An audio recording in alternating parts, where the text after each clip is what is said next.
எல்லோருக்கும் வணக்கம். நம்முடைய அன்பின் சமாதான ஊழியத்திலிருந்து இன்றைக்கு ஒரு சிறப்பு செய்தியை கொடுக்கும்படியாய் வந்திருக்கிறேன்.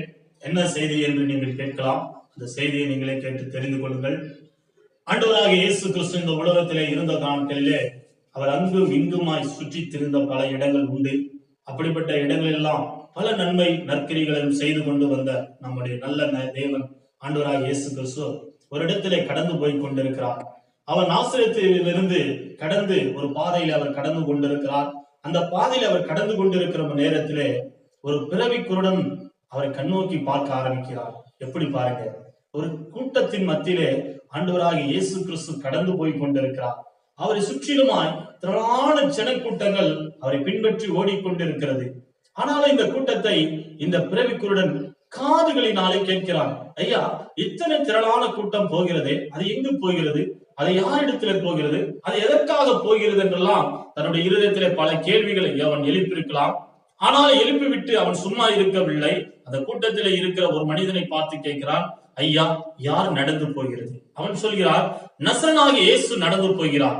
பாருங்க, அவன் கேட்ட அடுத்த நிமிஷம் அவருடைய கூக்குரலை கேட்க தொடங்கிவிட்டான். அவருடைய கூக்குரலை தட்டி எழுப்புகிறான்.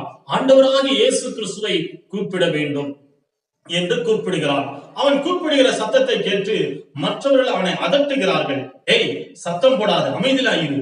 ஆனா அவன் அமைதியா இருக்கவே இல்லை. அந்த இடத்துல நாம் பார்க்கிறோம், அவனுடைய சத்தம் அதட்டும் போது அதை விட இன்னும் அதிகப்படியான சத்தத்தை அவன் தட்டி எழுப்புகிறான். அந்த சத்தம் ஆண்டவராக இயேசு கிறிஸ்துடைய செவிகளிலே விழுகிறது. அந்த சத்தத்தை கேட்ட தேவாதி தேவன் கடந்து போகவில்லை, அந்த இடத்துல நின்று விட்டார். அந்த பிறவிக்குருடனை, அவன் யார் என்னை அழைக்கிறவன், அவன் யார் என்னை நோக்கி கூப்பிடுகிறவன், அவனை என்னிடத்தில் கொண்டு வாருங்கள் என்று ஆண்டவராக இயேசு கிறிஸ்து சொல்ல தொடங்கிவிட்டார். இங்கே யாரெல்லாம் அவனை அதட்டினார்களோ, யாரெல்லாம் அவனை கடிந்து கொண்டார்களோ, அவர்கள் எல்லாம் ஆண்டவராக இயேசு கிறிஸ்துவுக்கு முன்பதாக அவனை அழைத்துக் கொண்டு வந்தார்கள். அந்த இடத்திலே ஆண்டவராக இயேசு கிறிஸ்துவிடத்திலே வந்த பிறகு ஆண்டவராக இயேசு கிறிஸ்து கேட்கிறார், உனக்கு என்ன வேண்டும் என்று. அவன் சொல்கிறான், ஆண்டவரே, எனக்கு கண்கள் வேண்டும், நான் பார்வையடைய வேண்டும் என்று.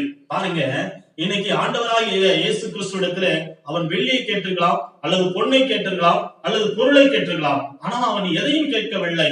தன்னிடத்தில் இல்லாத ஒன்றை அவன் கேட்கிறான். என் அன்புக்குரிய தேவ பிள்ளைகளே, நாமும் நம்முடைய வாழ்க்கையிலே நமக்கு என்ன தேவை என்பதை நம்முடைய தேவன் அறிந்திருக்கிறார். நம்முடைய தேவைகளை ஆண்டவருக்கு நாம் தெரியப்படுத்த வேண்டும். இந்த பிறவி குருடன் எப்படி தனக்கு கண்கள் இல்லை என்பதை தேவாதி தேவனிடத்திலே தெரியப்படுத்தினானோ, அதே போல நம்முடைய வாழ்க்கையில வருகின்ற பல குறைவுகளை ஆண்டவராக இயேசு கிறிஸ்துவுக்கு நாம் தெரியப்படுத்துவோம் என்று சொன்னால் நம் குறைவுகள் எல்லாம் கிறிஸ்து இயேசுவுக்குள் நிறைவாகும்படி வேண்டிக் கொள்வோம். ஆமென்.